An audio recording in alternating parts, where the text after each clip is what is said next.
Now here's three benefits of dancing. Okay, we just did. If you've been following my videos, I'm talking about threes. Different three things, three benefits. Okay, whether you're 80 years old or 8 years old, engaging in physical activities that involve dance will change you. From better health, physical health, mental health. It also boosts your social and emotional well-being. Moving your body to the sound of the music can transform your life. How many times have you sat there and just started tapping your toes or tapping your hands when you heard music? It changes your whole body. It's just like getting up in the morning and jumping out of bed and saying, "Yay, I'm happy," which doesn't happen with me.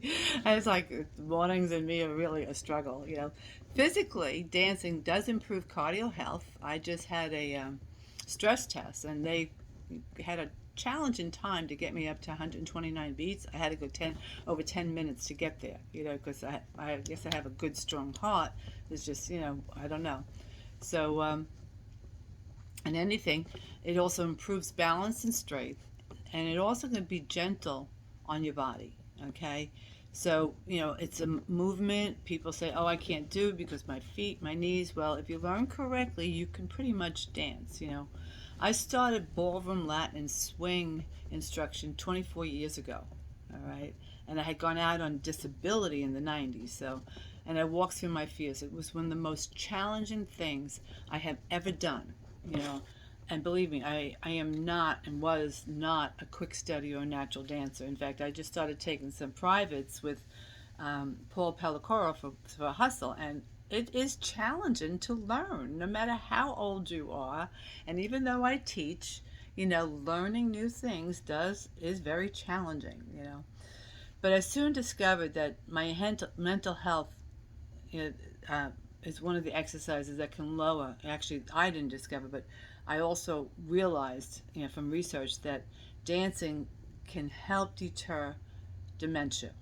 Now, I don't know if anybody's ever experienced anybody with dementia, but early on in the 80s, I had a family friend that came down with Alzheimer's, and they didn't even know what it was back then. There wasn't even any long-term research at that time when I was going for my psychology degree.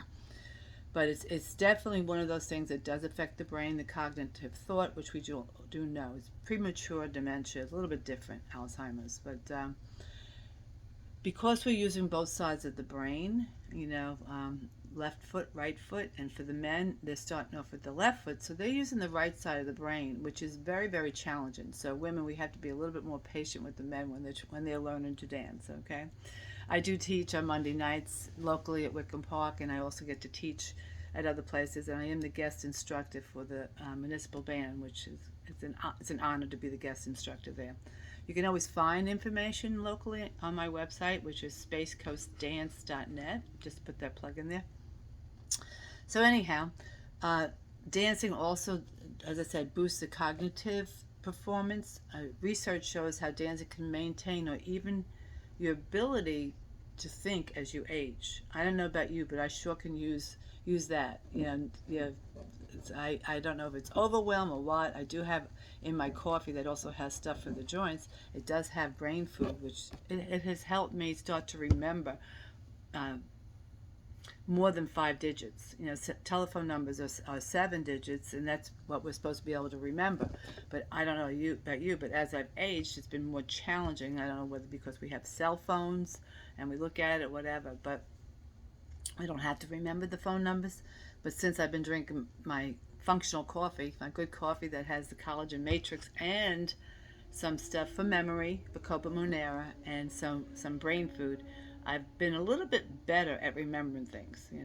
It's not easy. This getting old, this aging is not for not for the weak. What do they call it? The weak of heart. But scientists have also found out there's in the part of the brain that controls memory and skills such as planning and organization. Dance helps improve that.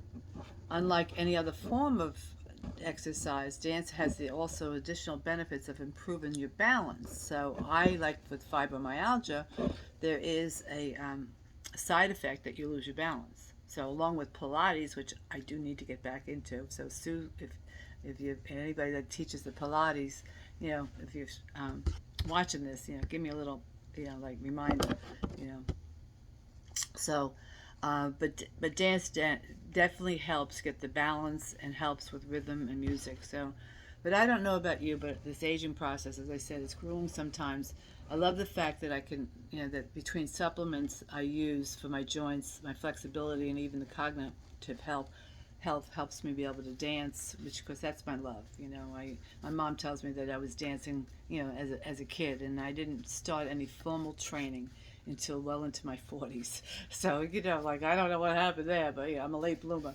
But the other thing about dance is that the emotional, we have the physical, emotional, spiritual to get that balance going on in our body, in our mind, and just in our soul so that we're not depressed. But you're able to move, and it helps boost your mood so that you're hearing music, you're moving, you're challenging, you're trying to figure out which way to move, as a follower, like, which foot do I use first? What do I do? And, it's just, there's so many thoughts going on in there. And it's not easy to learn to dance at any age, but the whole time we're dancing, we're learning, we're not thinking about anything else.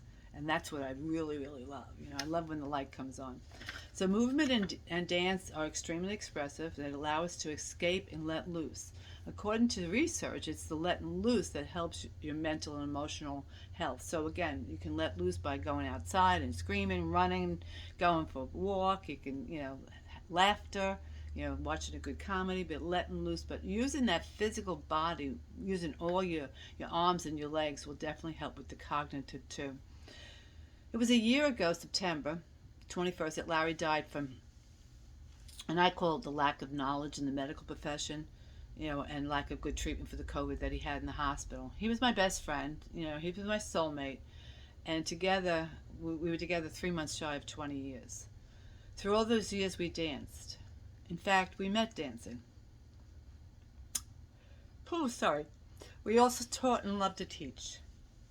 It was my students that called me about a month after he died and to see if I was going to go back to teaching. And I always said he was the teacher, but yeah, I was teaching for 20 years. He was teaching for 40. And some people know that I did let him sometimes teach, But